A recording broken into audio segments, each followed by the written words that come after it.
Hey guys, thanks so much for checking out my show. I really, really appreciate it. Please click to subscribe. I am continuing to investigate Anna Kepner's death on the Carnival Horizon. There still hasn't been an arrest.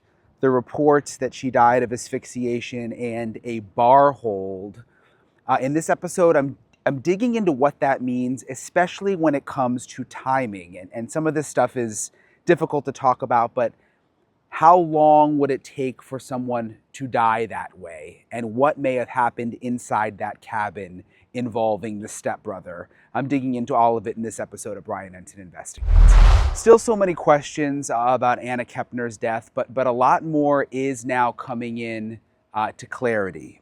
The reports of how she died, asphyxiation with a bar hold, which again I'm going to have an expert explain in detail in a second. Her grandma says her body was in perfect condition. That's the way she described it. No signs of sexual assault, she says, or of alcohol or drugs in Anna's system. And as for her alleged suspect stepbrother, the grandma says he was in a room with her. He was the only one seen coming and going. He said he does not remember what happened.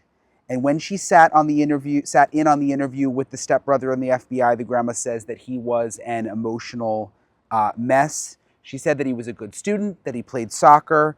And this is interesting, this quote. She said he had demons in his past and he was trying to deal with those. Also, Anna Kepner's brother reportedly heard yelling and chairs being thrown inside her crew's stateroom, and that was the night before the 18-year-old Florida cheerleader was found dead. That's something that her ex-boyfriend has said. Meanwhile, something else interesting happening here behind the scenes legally. The stepmother of Kepner is asking a judge to block the release of more information about the case. The stepmother is seeking to have any further filings referencing the minor child or parties involved submitted under seal to prevent access to certain records. The document aims to prohibit either party from discussing, disclosing, or posting information concerning the family court and court proceedings under the criminal investigation until the criminal investigation concludes. Again, a lot of this information that we found out about what's been happening behind the scenes here and the stepbrother being a suspect has all come out through these documents related to family court. And now the stepmother is trying to put the kibosh on that, saying that all of those records should now be closed off. So a lot of moving pieces here when it comes to this investigation. I'm joined now by Steve Moore, former FBI agent. Always nice to see you, Steve. Thank you for Good to joining see me you. and on this terrible cruise story. Um, so the latest is that this young woman died from asphyxiation, and then they're saying a bar hold. What is Oh, that they did. bar Yeah. hold? Arm across the neck, apparently. What does that mean? Well, it's what would commonly be called a chokehold. That when the police use it, that's what they refer to it as a chokehold. There are actually two types of behind the head holds of the neck. One is a carotid hold, where the crook of your elbow is around the airway and doesn't choke off the airway. It just shuts off the blood to the brain at the carotid arteries, and the person passes out. The bar hold is when you bring your arm straight across and basically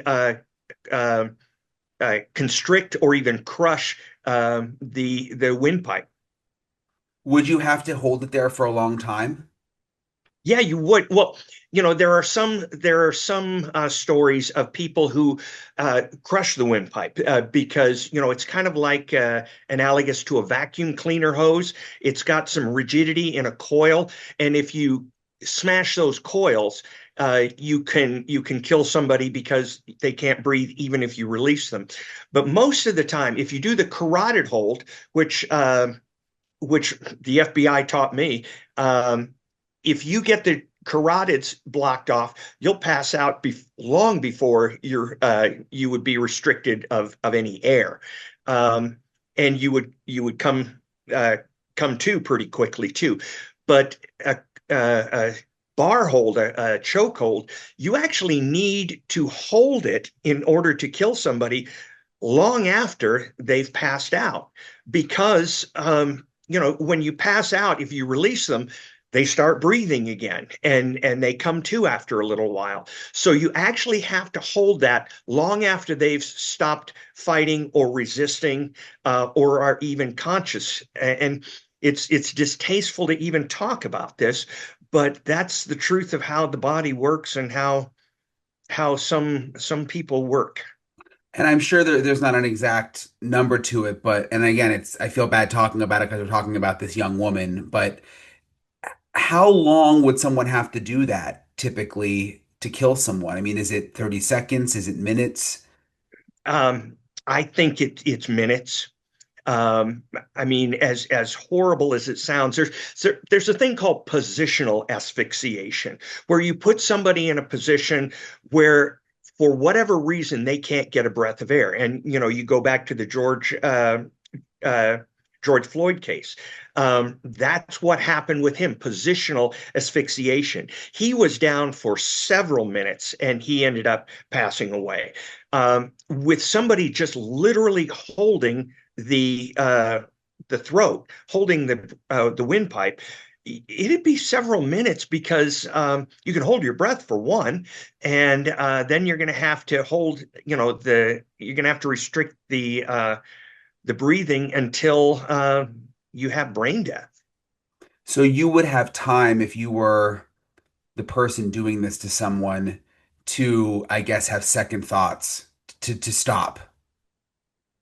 Yeah, I mean, one would think so, unless, of course, as I said, you can cause immediate catastrophic damage to the windpipe, which would make it impossible for you to even get them to breathe again because you've crushed the windpipe. So, those are things that are found in the autopsy, but usually, I mean, I'm just the mind kind of boggles at this, but after the person goes limp, you're still going to have to hold it for a while or they will come to. Yeah, oh my gosh. The grandma was saying that the body was, in her words, in perfect condition, and that there were no signs of sexual assault, no drugs or alcohol. What stands out to you about that? Well, whatever purpose this whole attack began with, whatever they had decided that they wanted to do or tried to do, it didn't happen unless their goal from step one was killing this person. And that's their only goal, which does not strike me as logical.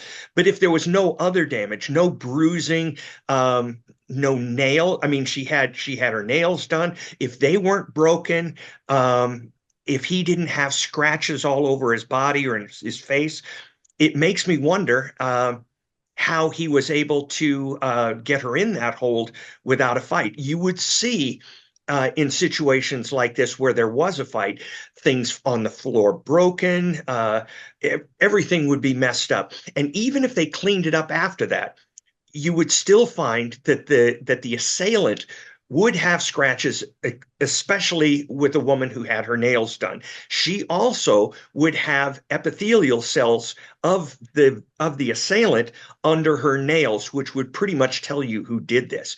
So I'm curious as to whether there were visible injuries on the stepson, which they're calling a suspect now.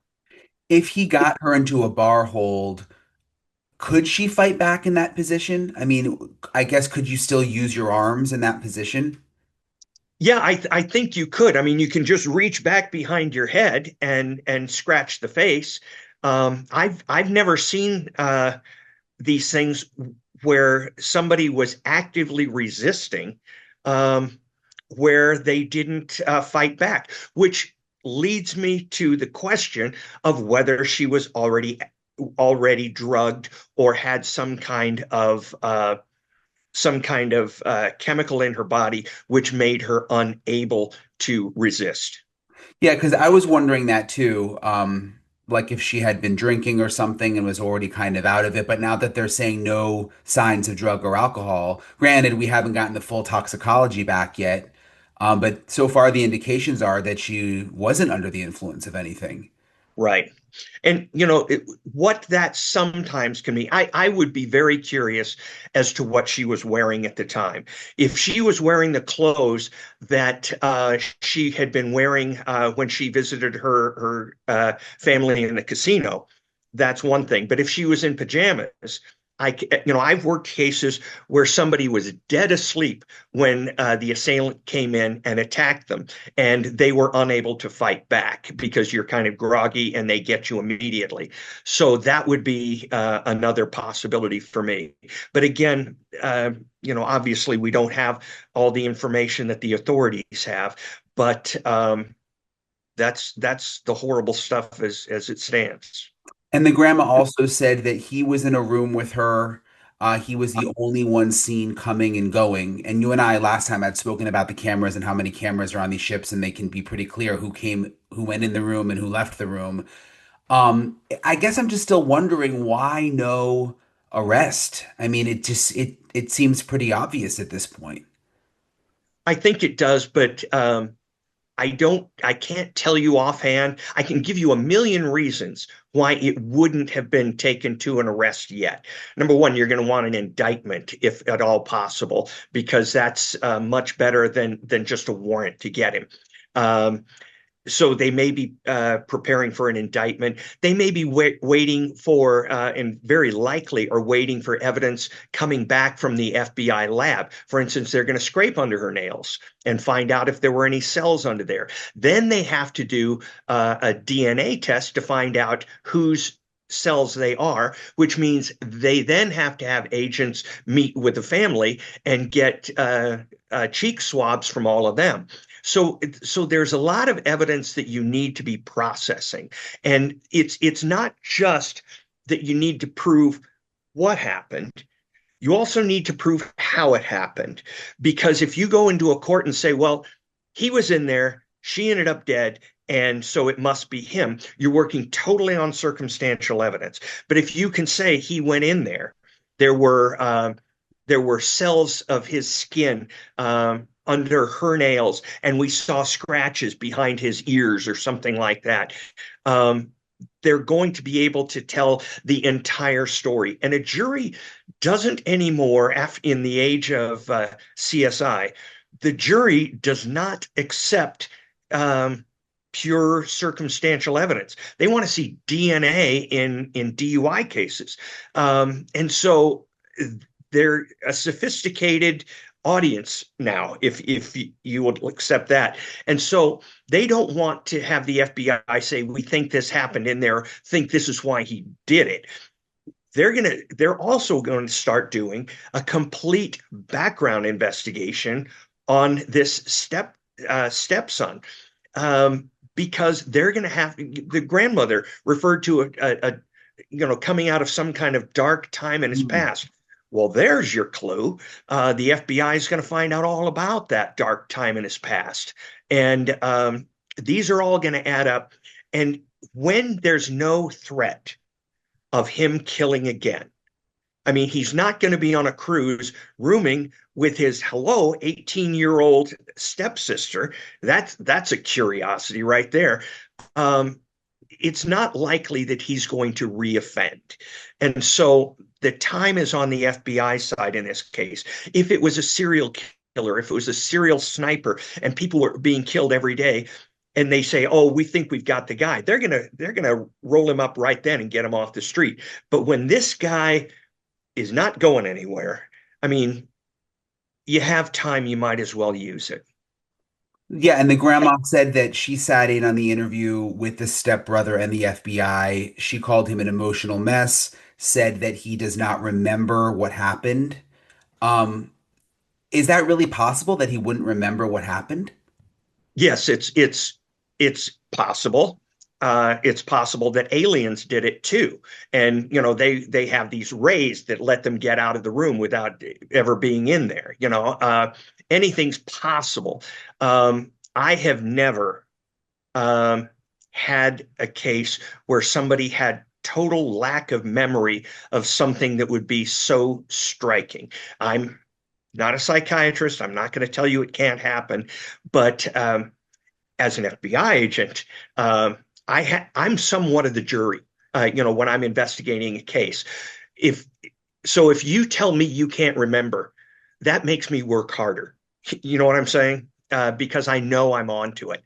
It does not convince me at all that he couldn't, that he claims he can't remember. And as far as being emotional, people who kill other people and wish they hadn't, they're often emotional and uh, sometimes absolutely hysterical. But it doesn't mean that they didn't do it. And Anna's biological brother has now reportedly said that he heard yelling and chairs being thrown inside the crew's cabin, and that was the night before she died. So not the night that it happened, but the night before. Would that be important to the investigation? I mean, would you be looking to kind of prove that there was some kind of ongoing, you know, altercation between the two of them? Absolutely, absolutely. I'd want the other thing they may be looking at right now, which is taking time, is her phone. Who did she talk to? Who did she write?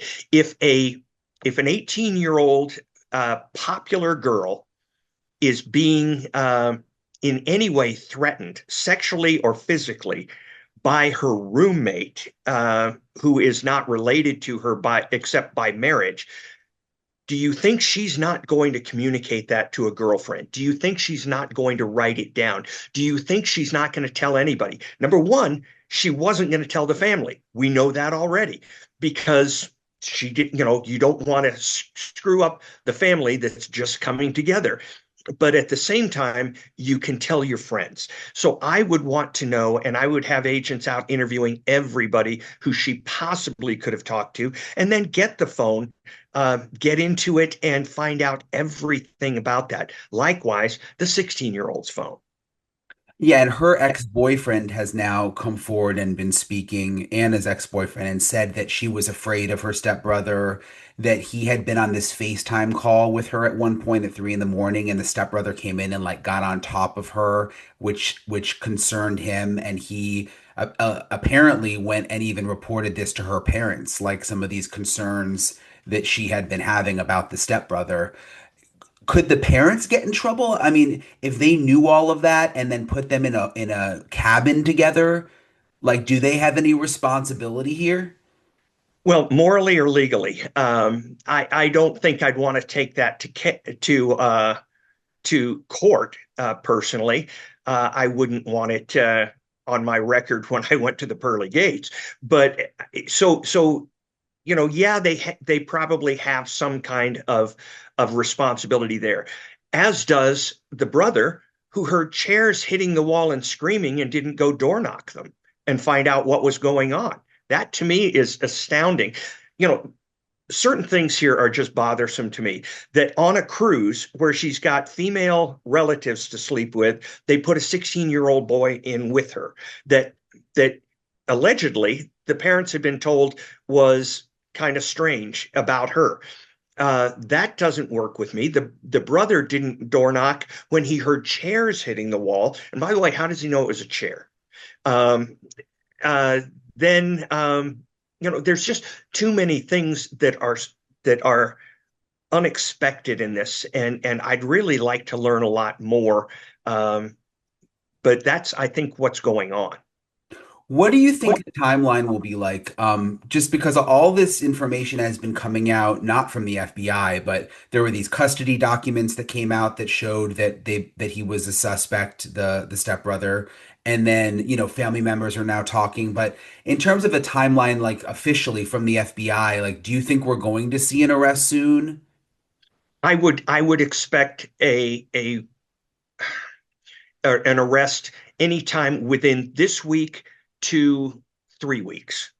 And that's because the FBI doesn't want to unnecessarily delay, uh, but they want to have their ducks in a row. And I mean, that's just a big thing about the FBI. Just do not do anything until you're forced to do it. And because you could lose a case, and if you wait too long making a good case, you could possibly have something bad happen because the person is still out. But you have to make sure you You know where you're jumping before you jump. And so I would expect it depends only on how long it takes to get the evidence that they're waiting for that would prove.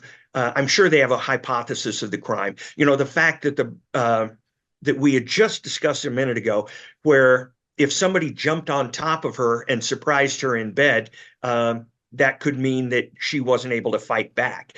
Well, now we've got a witness saying that he saw that brother jump on her back, very similar to what we had just discussed. So the FBI, I'm sure, has a real strong idea about what happened in that room, knows the evidence they have to prove it, and want to get those back. And once they have them all, they will present it to the United States attorney. The United States attorney will say, "Oh yeah, this is we got him." Then I would expect them taking it to a grand jury because he is a minor, and go from there.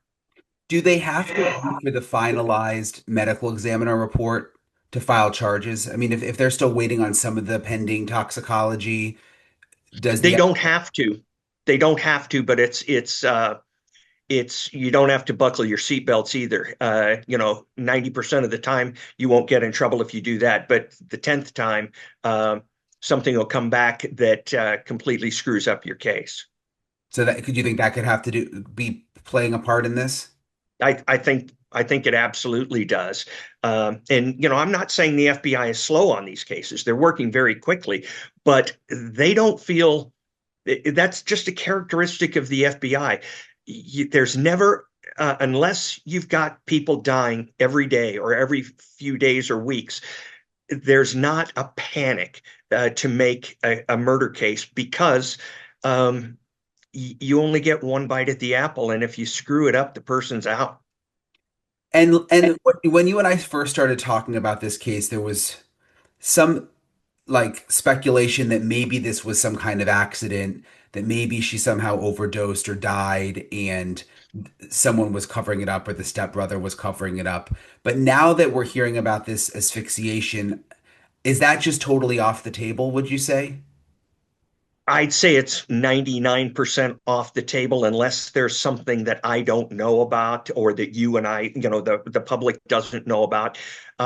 Because again, to asphyxiate somebody, you're going to need to restrict the air long past the time they stop fighting you. And that is not a fight and they stop fighting you and you go, oh, and then realize they're not conscious and you say, oh no, and work on this. This is something where the person seems to have had an intent to end her life. A lot of this information that we have now is coming from the grandma. She's the one who's saying the body looked perfect. Do you think she's credible in what she's telling us? I mean, could she not just be getting all the information? And also, I mean, it seems she thought that everything was just hunky-dory with her family too on this cruise, and now we're learning that it wasn't. Yeah, no, and that's a real good question. And this is, and I'd answer it in a two-parter. First of all, the grandmother is part of the family who says everything's going fine, with this family merger, and everybody's getting along great, and we're just one big happy family. And at the same time, we have a witness saying that he had already told the family that the stepbrother was acting strangely in a potentially sexually obsessive way towards her. So if that's true, the family knew about it, and you don't think they're going to discuss it among themselves. Secondarily, a witness saw him jump on her. You have people putting a 16-year-old boy rooming with an 18-year-old girl on a cruise. That doesn't make sense. And then the brother hears chairs hitting the wall and he doesn't go investigate. So the family is not completely credible to me. That's number one. Number two, even if she is credible, how much of the body did she see? A lot of marks and bruises don't appear immediately on a body, so there could be subcutaneous bruises, things that are not going to be visible to somebody standing 5 feet away. I'm sure they didn't let her go investigate the body, and so it could be that there are many more injuries on the victim that she is talking about, or she's not talking about, and the FBI certainly isn't going to, they don't have a podcast, and Right. so they're not going to talk about it. Right, right. Makes sense. So she may just not know. Yeah, and I'm wondering if there's something else I wanted to say on that. Um, Yeah, I think right now the really important evidence is going to be what's on the physical evidence on her body, the physical evidence that they could glean from the alleged assailant's luggage and clothes. That stuff will be all over it, and they're probably going to interview him again, unless they feel there's no benefit to doing it. If they can tap this down without a confession, they'll do it, because confessions from minors um, generally are not very valuable in court. With these custody hearings that have been happening, the mom has taken the fifth, saying that she doesn't want to answer any questions or anything that could potentially interfere now with this criminal investigation involving the son. Mhm. So it seems like they're trying to, and she's got a history there, and there's been a lot of, stuff going on behind the scenes for years with this family involving the law. She doesn't seem naive to the process here. No, and she can take the fifth all she wants for herself, but she can't take the fifth for another person. Um, so we'll see how that goes. And if she intends to not talk to authorities, there's a clue. And if the stepson refuses to talk anymore with the FBI, then that's an indication too. It's not admissible in court, but it's certainly that's like telling an FBI agent, or telling a dog sick 'em. That's to an FBI agent, that's the same thing. We know where we're going now. I guess just my last thing, if there's a camera that shows the stepbrother going in and being the only one going in and her going in, and then she's dead of asphyxiation, like what more is there to do? What a defense attorney will try to do, and could possibly do fairly effectively, is dispute the time of death. And so once you do that, there may be other people who came in and out of that room during that time. I don't know, but you did have a crewman come in there and find the body, and so it's not beyond the pale that they would try to pin it on a crewman or something like that. So there's all sorts of things a clever attorney could do, seeing as how they don't have an accurate time of death. If they had one, they could say only two people in that room, and then one comes out. That's pretty strong. Uh, I would have to see how long the film goes back, and then if there's ever a break in the film, they'll say, "Oh, what happened during this time?" And then, if I remember correctly, on a lot of these ships, they don't have the memory to keep these tapes going 24 hours a day and keep 6 months of time on these things. So a lot of them will re-record over the computer memory to keep it going. So you may only have a few hours on these tapes. You could have up to 24 hours, but there's all sorts of doubt that a defense attorney could induce, saying somebody who wanted to kill her could have stayed under that bed for 24 hours waiting for her, Hmm. and then came out. When the stepson left, that was what they were waiting for.